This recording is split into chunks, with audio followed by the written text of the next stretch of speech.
Remember these images? A devastating massacre that shook a nation to its core. 12 students and one teacher murdered when two students opened fire in Littleton, Colorado back in 1999. Hard to believe that it is now 19 years later, and 174 of our precious American students in this country have been killed since then in school shootings. In fact, just today, fears that the number would grow as reports of a shooting at another Florida school came in. Luckily, that suspect was taken into custody and only one person was injured. But the persistence of such horrific acts prompting this today.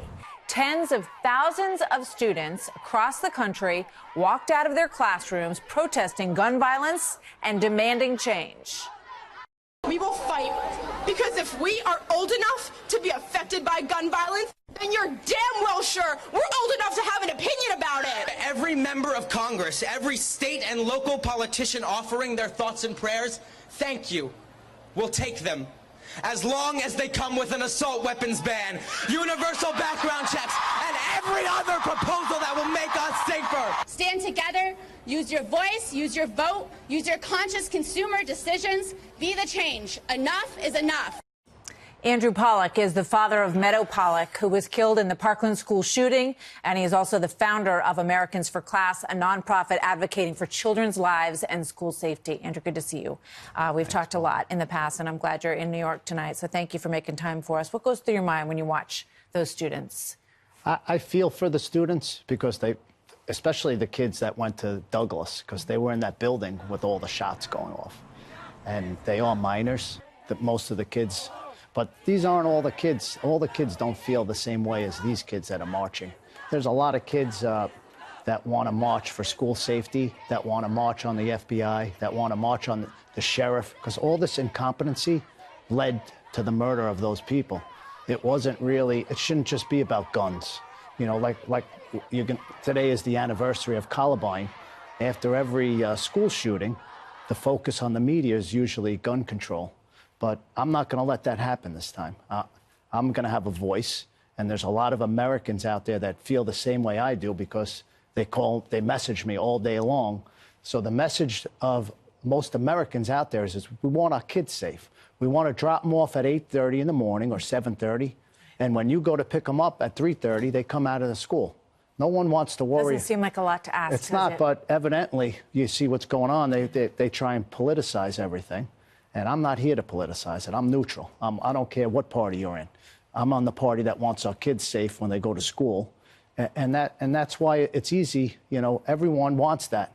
But when the media hijacks stuff, not you, Martha, because I'm coming on here, but a lot of the media, they're about ratings. And what makes ratings is gun control. That's all they want to talk about. But that's not going to fix the problem. We want it fixed this week when our kids go to school.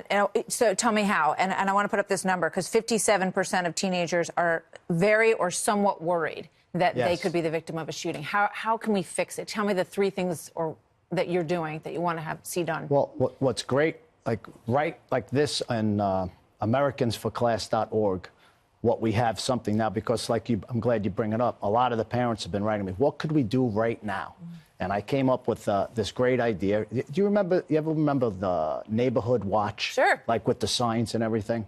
So every parent, we're going to develop in my non-for-profit, it's going to be called Class Watch, where a parent could go, like, say you're home, I'm going to give 5 hours, I'm going to volunteer at the school. I could give 3 hours.